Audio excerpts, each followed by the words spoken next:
बड़े बड़े सिंह पशु जो हर वक्त घूमते रहते हैं, उनका सामना करना पड़ता है। कैसे कर पाओगी?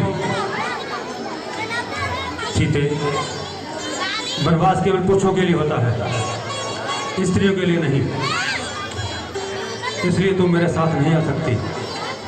नहीं नहीं स्वामी, आप ले चलो मुझे साथ। बेटा राम, सीते, अभी तुम मुझे उपदेश दे रहे थे कि अपने पति को पत्नी की सेवा करनी चाहिए। तुम ऐसा करो, सीता को अपने साथ ले चलो। ये तुम्हारे बगैर जीवित नहीं रह पाएगी। माँ, मैं जानता हूँ, मैं आपको उपदेश नहीं दे रहा था। मैं तो सत्य से परिचित करवा रहा था कि पत्नी का जो धर्म होता है उसे निभाना चाहिए। माँ, मैं चाहता हूँ कि सीता आपके पास रहे, आपकी सेवा करे, पिताश्री की सेवा करे। नहीं बेटा, तुम इसे अपने साथ ले चलो। ये तुम्हारे बगैर जीवित नहीं रह पाएगी। अच्छी बात है, जैसी आपकी आज्ञा माँ। अगर विधाता ने इसके लेख में यही लिखा है तो मैं कौन होता हूँ उसे बदलने वाला? भैया, ये मैं क्या सुन रहा हूँ कि राजा आपको नहीं उस बात को बनाया जा रहा है। तो क्या हुआ? वो भी तो मेरा भाई है। राजा मैं बनूं या वो बने, एक ही बात है। नहीं भैया, मैं ऐसा नहीं होने दूंगा। सारे नगर में ढिंढोरा पटकाया है कि राम को राजा बनाया जाएगा। अब मैं ऐसा होने नहीं दूंगा। क्यों नहीं होने दोगे? मुझे कोई आपत्ति नहीं। मैं ऐसे राज्य को क्या करूंगा? मुझे मेरे भाई चाहिए, राज्य नहीं। नहीं भैया, आप और भाभी माँ उस राज सिंहासन पर बैठेंगे और दशरथ और उसके चहेते बाप आपके सामने हाथ जोड़े खड़े होंगे। बस लक्ष्मण, बस। कितने उच्च विचार हैं तुम्हारे। बेटा और उसकी पत्नी आसन पर बैठे होंगे और उसके पिता उसके सामने हाथ कर्तव्य वहां खड़े होंगे। कितनी लज्जा की बात है मेरे लिए कि मेरे पिताश्री मेरे सामने हाथ बांधे खड़े होंगे। वाह लक्ष्मण वाह! वो देवता भी जब जमीन पर उतर कर देखेंगे कि मानव सभ्यता ने कितनी उन्नति कर ली है तो हंसी उड़ाएंगे हमारे। लक्ष्मण, मुझे तुमसे ये आशा नहीं थी कि तुम्हारे मन में भी ऐसे वचन हो सकते हैं। ऐसे वचन बोलने से पहले तुम्हारी जीवा कट क्यों नहीं गई? अपने पिताश्री के बारे में ऐसा वो सोच रहे हो तुम? नहीं लक्ष्मण, मुझे कोई आपत्ति नहीं। ऐसे 100 राज्य मेरे भाइयों पर अर्पित। नहीं भैया, पिताश्री का ये नहीं था। पिताश्री नहीं चाहते थे कि भारत को राजा बनाया जाए। पिताश्री ये चाहते हैं कि राम को राजा बनाया जाए, जैसा वो उसके कई का किया हुआ है। लक्ष्मण, माता कैकेयी को कैकेयी कहकर पुकारना कब से सीख लिया तुमने? भैया, आप ही उसे माता कहिए, मैं नहीं उसे माता कहूंगा। लक्ष्मण, अपनी जीवा को लगाऊं दो। अगर तुम्हारे मन में ऐसे विचार है अपनी माता के लिए तो आज के बाद अपना मुख मुझे कभी ना दिखाना। नहीं भैया, जब तक ये लक्ष्मण जीता है, जीवित है, तब तक आप ही राजा रहेंगे। और बात को शरी का दूध याद ना गिराया, मेरा नाम भी लक्ष्मण नहीं। लक्ष्मण, लक्ष्मण, आज तक तूने मेरी किसी बात का उल्लंघन नहीं किया। आज मेरे सामने ऐसी बातें कर रहे हो? यही सभ्यता है हमारी? धिक्कार है ऐसी बातों पर, ऐसी सोच पर। तुम मेरे भाई नहीं हो सकते। चले जाओ जहां से, और आज के बाद मेरे सामने कभी मत आना। नहीं भैया, मुझे क्षमा करे, मुझे क्षमा करे भैया। इस समय तुम क्रोध में हो, तुम समझ ही नहीं रहे कि तुम क्या कर रहे हो, क्या कह रहे हो। हमारे पिताश्री एक वीर और धीर पुरुष है, लेकिन इस समय वो इस संकट में हैं कि उन्होंने किसी को वचन दिए और उन वचनों को पूरा करने के लिए उन्हें वो सब करना पड़ रहा है जो कभी वो ख्वाब में भी नहीं सोचते। जानते हो, वो सबसे अधिक स्नेह करते हैं मुझसे,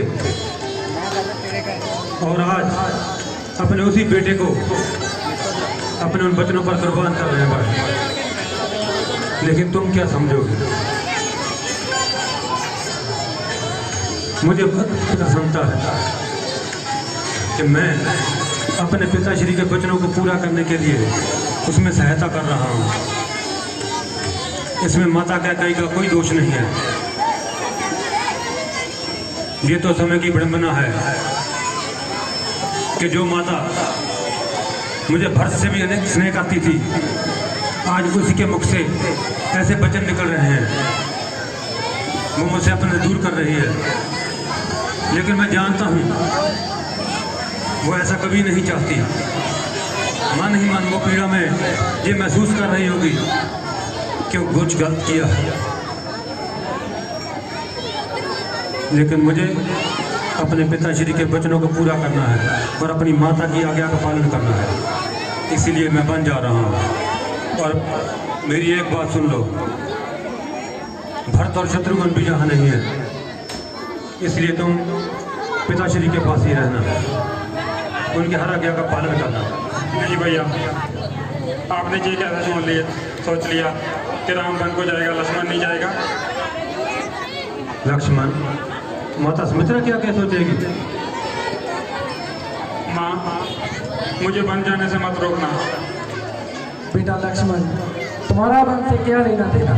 तुम्हारे लिए जहाँ राम है वही अयोध्या है। अब से राम तुम्हारे पिता और सीता तुम्हारी माता है।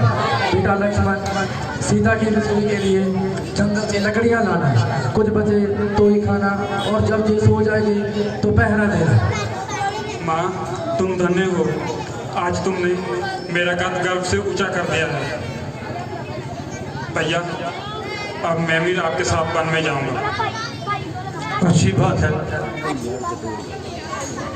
सीता ने भी यही जिद की कि वो मेरे साथ जाएगी, तुम भी यही कह रहे हो कि मेरे साथ जाओगे। अगर विधाता ने ऐसा लिखा है तो वो होना ही है। ठीक है माँ, मैं पिताश्री से आज्ञा लेकर आज ही वन को जाना है। मुझे आप आज्ञा दीजिए माँ। मुझे आज्ञा दीजिए माँ।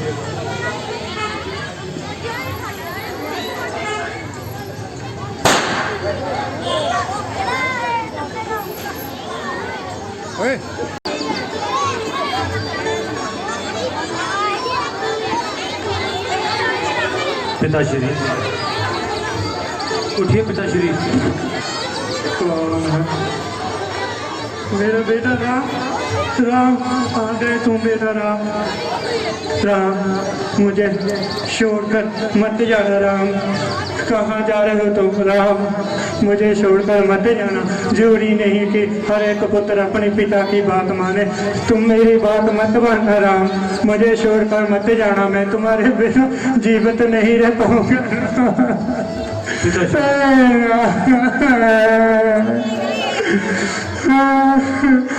छोड़कर मत जाना, मैं नहीं रह पाऊंगा तुम्हारे बिना। अब मैं बूढ़ा हो चुका हूँ, मुझे तुम्हारे सहारे की लोड़ है।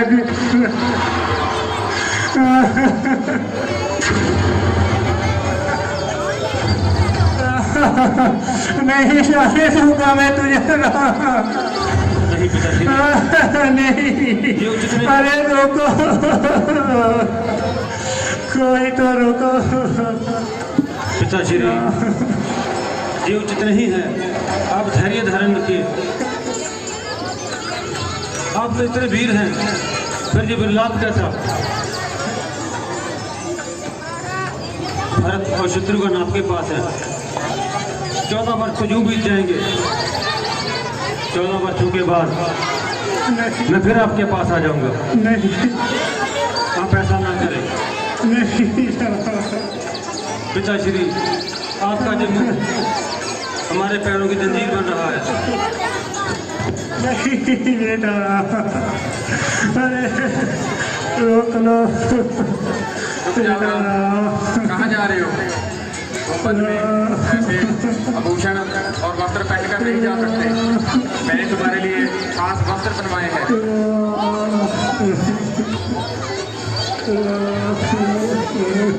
जैसी आपकी आज्ञा माँ।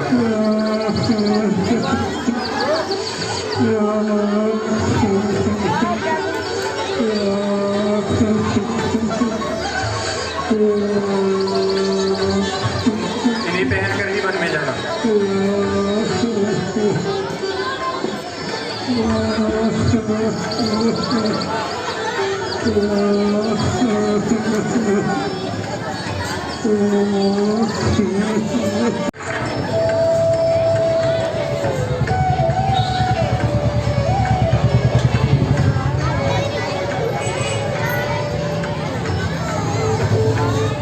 अरे मेरा बेटा राम जा रहा है, वो देखो मेरा बेटा लक्ष्मण भी। राम, अरे रुक जाओ ना। तुम्हें दिखाई दे रहा है मेरा बेटा जा रहा है? नहीं महाराज। तुम्हें दिखाई दे रहा है? तुम्हें, अरे मेरा बेटा, मेरा बेटा लक्ष्मण, अरे रुक जा लक्ष्मण।